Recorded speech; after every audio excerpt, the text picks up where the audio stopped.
Pour des vraies voix avec Sophie Audugé, Lydia Guirousse, Tom Conan, au moins 27 morts. C'est le pire bilan du naufrage d'une embarcation de migrants dans la Manche entre la France et l'Angleterre.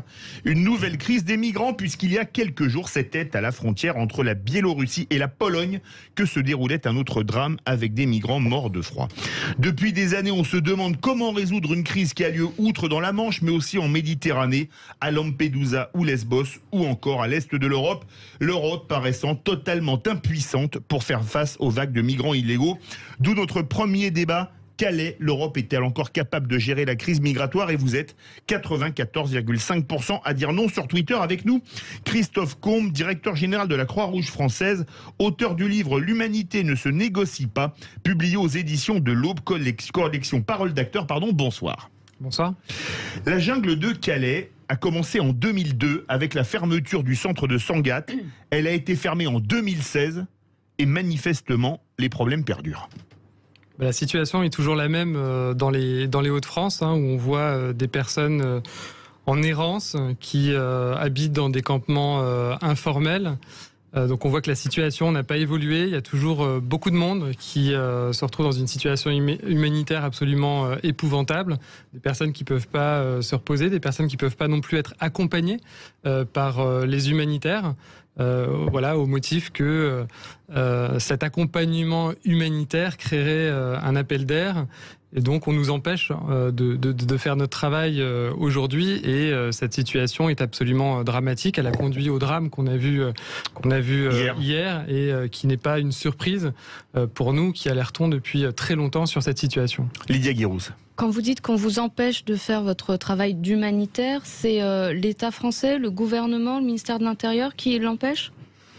C'est effectivement les forces de l'ordre sur place, c'est les collectivités aussi qui rendent inaccessible dans le micro un certain nombre d'endroits autour de Calais, et donc ainsi on peut pas poser nos dispositifs, on peut pas accéder aux personnes en situation d'errance, distribuer de la nourriture, apporter les premiers soins psychologiques, les premiers soins d'urgence, bref, accompagner et apporter un tout petit peu de soins, d'accompagnement et de dignité auprès de ces personnes qui sont dans le dénuement le plus total. Tom Conan. Moi j'ai parfois l'impression, même si je suis pas du tout un expert de ce sujet, mais que je suis quand même la thématique depuis malheureusement pas mal d'années. Et en fait, ce qui me frappe, c'est que j'ai parfois l'impression que le sujet et les personnes en elles-mêmes, in fine, sont un peu prises en otage, pas par des gens ou des gouvernements ou même des régions ou des communes, mais plutôt par des intérêts contradictoires, notamment des intérêts entre différents États. Bon, par exemple, je pense à l'Angleterre par rapport à la France, ou à l'Angleterre par rapport à l'Union européenne désormais, puisque la première a quitté l'Union.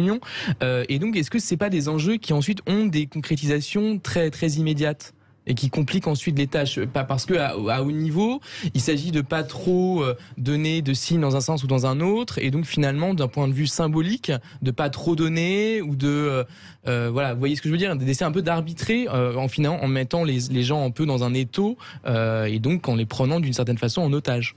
Jean-Christophe Combe. La situation, c'est clair qu'elle est complexe, et qu'elle est d'autant plus complexe qu'aujourd'hui, on voit bien les difficultés qu'il y a de discussion entre la Grande-Bretagne et l'Europe et la France.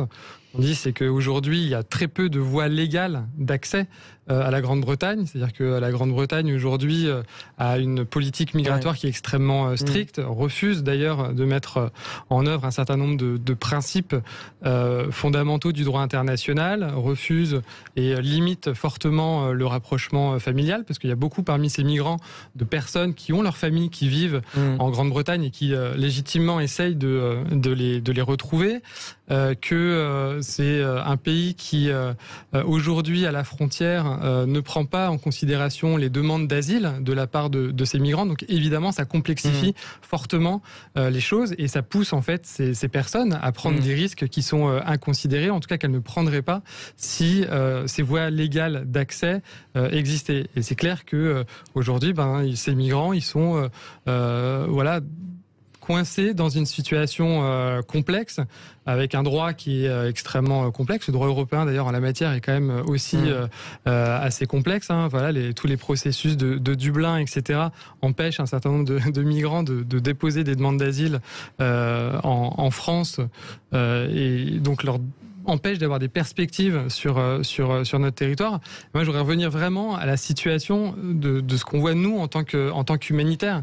C'est-à-dire que moi, Croix-Rouge, a fortiori, on est neutre, on est impartiaux, on n'est pas là pour commenter, on va dire, ou donner une appréciation sur la politique migratoire, dire voilà, les frontières sont fermées, pas assez fermées, il y a trop de migrants, pas assez de migrants. Nous, ce qu'on voit, c'est qu'il y a des êtres humains en France qui aujourd'hui ne sont pas accompagnés dignement, auxquels on ne peut pas assurer un minimum d'action humanitaire. Quand vous disiez, c'était intéressant, qu'il y avait des dispositifs, donc je pense que vous entendez des choses vraiment concrètes à mettre en place pour pouvoir subvenir aux besoins essentiels de ces personnes. Là, quels sont les obstacles concrets? C'est les communes, c'est les communautés de communes, c'est sûr que c'est à un niveau très local. Je vais vous donner des exemples très concrets. La commune de Calais aujourd'hui, elle met des grosses pierres sur les espaces de stationnement, là où on pourrait stationner nos camions pour pouvoir délivrer en fait de l'aide humanitaire à ces migrants, pour qu'il n'y ait pas de point de fixation comme ils disent. C'est la police qui est proche des dispositifs d'aide humanitaire. De fait, lorsque des migrants, souvent en situation irrégulière sur le territoire, voient la police à proximité de nos dispositifs, ils n'ont pas envie de venir, et donc nous on ne peut pas les accompagner et les aider correctement. Dissuasif, quoi. Sophie Audugé. Oui, de toute façon, je crois c'est absolument dramatique d'avoir ce naufrage hier soir. Après, c'est vrai qu'on a de l'extérieur, en tous les cas, moi je suis pas du tout une spécialiste du dossier, mais on a quand même le sentiment d'être au cœur d'un combat géopolitique de grosses puissances qui finalement fait de la compète de bras musclés en fait entre eux, avec effectivement une Europe qui se retrouve dépourvue de l'Angleterre suite au Brexit, où on commence à se rendre compte que finalement l'Angleterre sortie du Brexit, ça pose quand même un certain nombre de questions que tout le monde a mis sous le tapis parce que ça les arrangeait peut-être pas, plutôt bien de les mettre sous le tapis à ce moment-là. Comme par hasard, Decathlon se met à arrêter de vendre ses kayaks il y a une semaine ou 15 jours, et tout le monde se dit ah oui tiens, il a peut-être peur qu'on les lui prenne ou je sais pas quoi. Non, pas du tout. La maire de Calais annonce que ça fait des mois qu'elle prévient, qu'elle écrit au gouvernement en leur demandant de faire quelque chose. Même des années. Et là, en fait, je veux dire, oui, et très récemment, il y avait cette tension. On savait, je veux dire, pour le coup, là, on savait j'ai l'impression, moi, j'en sais rien, mais je vous le dirai. Vous saviez très bien qu'on était dans une situation de telle tension qu'il était tout à fait probable que des gens désespérés prennent n'importe quoi pour tenter de rejoindre l'Angleterre, à tel point que même Decathlon, une marque qui n'a rien à faire dans une histoire comme ça, a arrêté de vendre des kayaks pour éviter de se prendre ça sur le dos. Donc ça veut dire que c'est pas nouveau. Ça veut dire que ce risque-là, il était très connu il y a déjà plusieurs semaines. Et quand je parle d'un risque, c'est pas qu'il s'en aille, c'est qu'il y ait des gens en nombre qui meurent. Et pour aller dans votre sens, juste 2 chiffres. Il y a eu 31 500 tentatives de traversée depuis le début de l'année et 7 800 personnes qui ont été sauvées en mer. D'accord.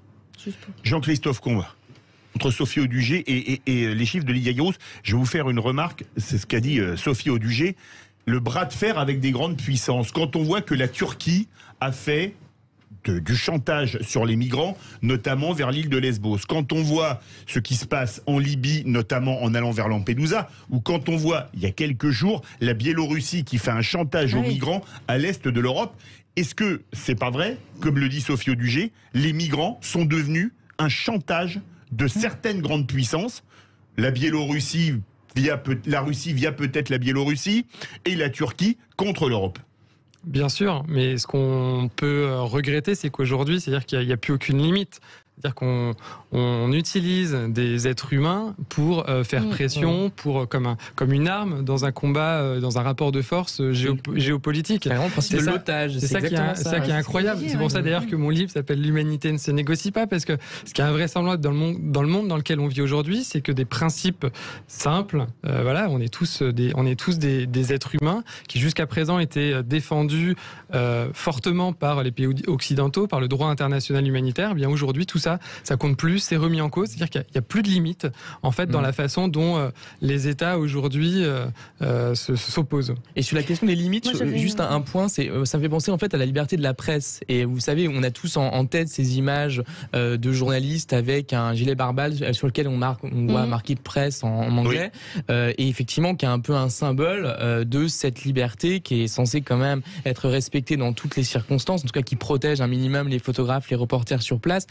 parce qu'ils sont neutres, en tout cas censés être neutres, ce qui est sans doute le cas pour des gens qui prennent de tels risques pour leur propre vie, sur des terrains qui sont pourtant souvent des théâtres d'opérations, etc.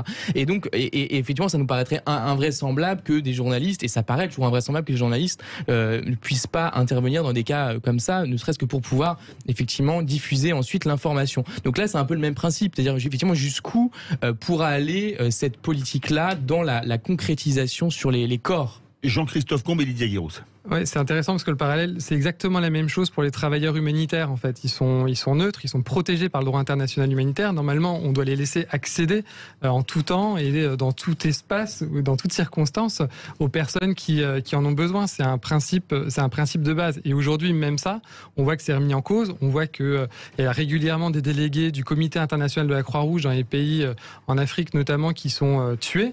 Dans le cadre de l'exercice de leur mission, on respecte même plus l'emblème Croix-Rouge, qui est un emblème de protection absolue aujourd'hui, normalement, dans le monde.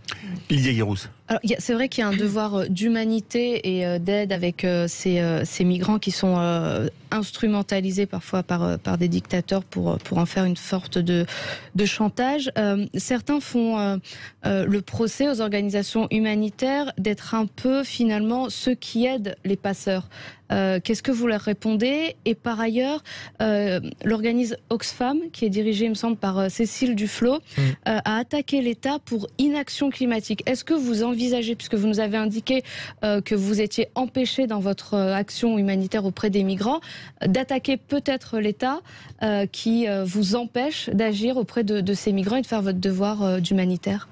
Alors d'autres associations l'ont fait. D'ailleurs, l'État a été condamné dans les Hauts-de-France à distribuer en fait un minimum d'aide alimentaire et à permettre aux migrants d'accéder à des dispositifs d'hygiène, à des sanitaires, etc. Mais ça reste très largement insuffisant. Après, vous savez, la Croix-Rouge a un principe de neutralité.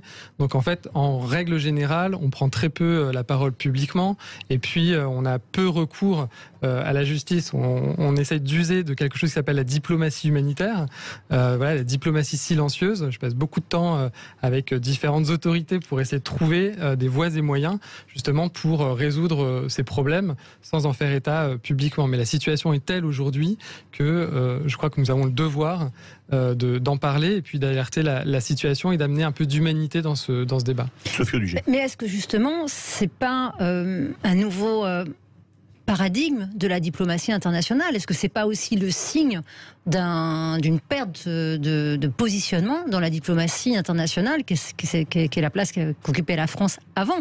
C'est-à-dire qu'il y a des méga espaces internationaux qui ont pris cette... Comme la Turquie ou la Russie, par exemple. Oui, et puis bon, derrière même d'autres. Enfin, je veux dire, cette exploitation humaine par des passeurs. Alors, je rappelle que 5 passeurs ont été arrêtés suite au naufrage d'avant-hier. Parce que c'est sûr que ça peut pas se traiter. Enfin, je veux dire, je veux bien qu'on attaque le gouvernement français, et que ce soit celui-ci ou celui d'avant et celui d'après. Mais est-ce que clairement on croit, si on n'est pas hypocrite, est-ce qu'on croit vraiment que c'est ici que ça joue et c'est pas plutôt au niveau international? Jean-Christophe Combe, d'ailleurs, je fais pas du tout le procès du gouvernement français. Oui, non, bien sûr. La situation, elle est vraiment complexe. Effectivement, elle nous dépasse tous. La seule chose, c'est que on voit bien qu'aujourd'hui, les valeurs qui portent et qui protègent le droit international humanitaire, qui ont depuis 1945 en particulier été portées dans les Nations Unies, etc., sont remises en cause. Et c'est pas parce que la France a moins d'influence ou d'autres, c'est juste ces valeurs-là, ce socle de valeurs qui est moins influent dans la diplomatie mondiale. Merci beaucoup Jean-Christophe Combe. Je rappelle que vous êtes l'auteur d'un livre qui est sorti aujourd'hui. L'humanité ne se négocie pas, publié aux éditions de l'Aube dans la collection Paroles d'acteurs. Verdict sur Twitter. Calais. L'Europe est-elle encore capable de gérer la crise migratoire? Vous êtes 95% à dire non. Ça vous dirait un peu de légèreté, les vraies voix, avec la chronique présidentielle d'Eva Fleury? Ah oui, avec joie. Et c'est tout de suite.